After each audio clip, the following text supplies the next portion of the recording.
सबसे इम्पोर्टेंट ये वाली चीज जो कोई कोचिंग इंस्टीट्यूट अभी तक नहीं करा रहा और जिस चीज की मैं वाउच कर सकता हूँ कि अगर आप ये चीज करोगे तो ये आपको ना ही यूपीएससी में पर आप किसी भी करियर ऑप्शंस में अगर आप जाते हो इन केस बाद में या फिर अगर आप यूपीएससी ना करके भी बाकी किसी करियर ऑप्शन के लिए जाते हो तो माइंड मैप जरूर बनाइएगा।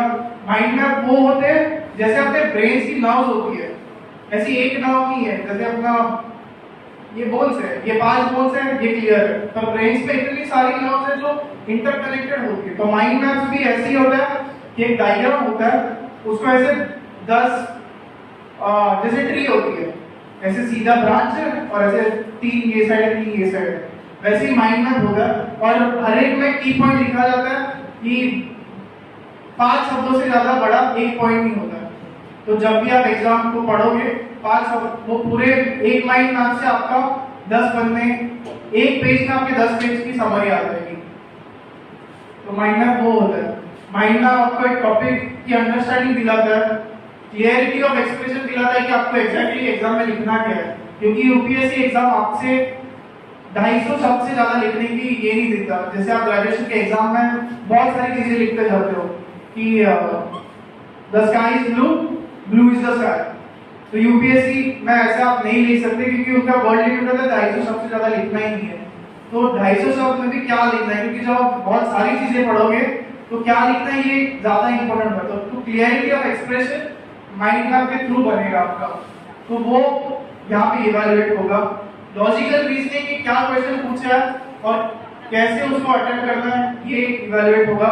वर्ड लिमिट की जैसे मैंने अभी बात की 250 ही वर्ड्स होते हैं, 250 ही वर्ड लिमिट होता है, उतना ही भी करना है वो होगा। और हर रिवीजन पीरियड होगा कि अगर आज कोई टॉपिक पढ़ाया आपको बोला जाएगा, सर बोलेंगे आप इस चीज का कल आप माइंड मैप बना लाइएगा और मेरे से आप चेक करवाइएगा। आप जाएंगे अगले दिन सर के पास कि सर आपने कल जो टॉपिक पढ़ाया था उसका मैंने समरी बनाया, आप प्लीज चेक कीजिएगा।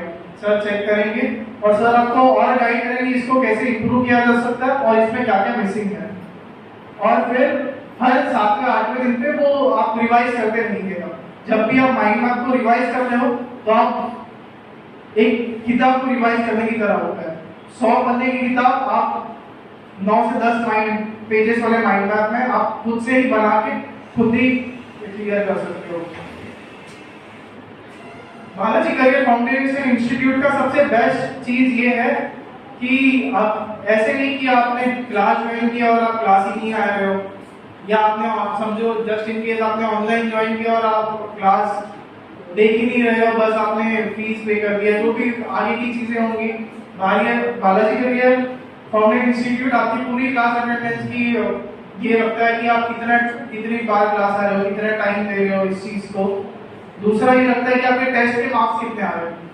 टेस्ट के मार्क्स कम इंपॉर्टेंट मैटर करते हैं 40% ही, क्योंकि अभी आप जब पढ़ने वाले जर्नी में रहते हो तो आपके 50 to 70% से ज्यादा आप कितना भी पढ़ो क्वेश्चन टफ होते हैं, उससे आप ज्यादा हम देना भी नहीं चाहते उससे ज्यादा मार्क्स, और आप लाने के लिए भी कितना भी कोशिश करो 70% से ज्यादा देते नहीं, क्योंकि एग्जाम उससे ज्यादा टफ होती है।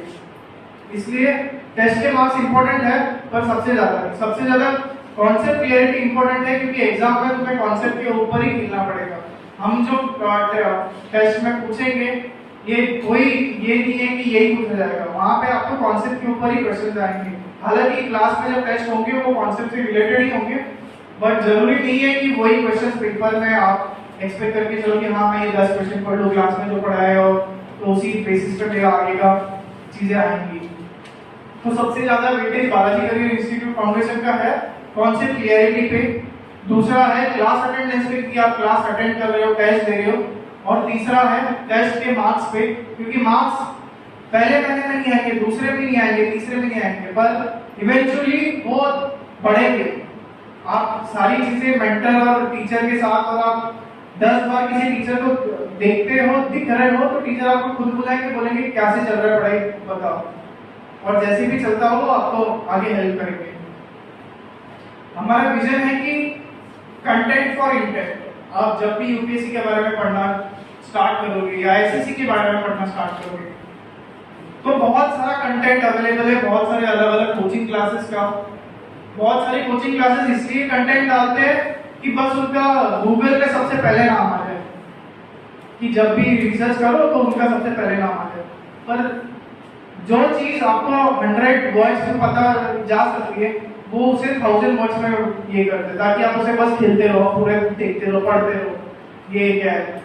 तो बालाजी करियर फाउंडेशन काफी क्लियर है ये चीज के ऊपर कि आप, हमारा इंटेंट है आपको एग्जाम पास कराना, आपको एग्जाम में मार्क्स अच्छे लाना, और आपको इंटरव्यू में आप क्लियरिटी के साथ चीजों को बताना। ये नहीं कि आपको हम भर भर की किताबें दे, भर भर के सारा चीज दे और आप पढ़ो ही नहीं उसे और उसका कुछ ज्यादा यूज हो ही नहीं। हम आपको काफी मेहनत बहुत सारे टीचर्स ने की है, बहुत सारी किताब बनाने में, बहुत सारा कंटेंट क्रिएट करने में।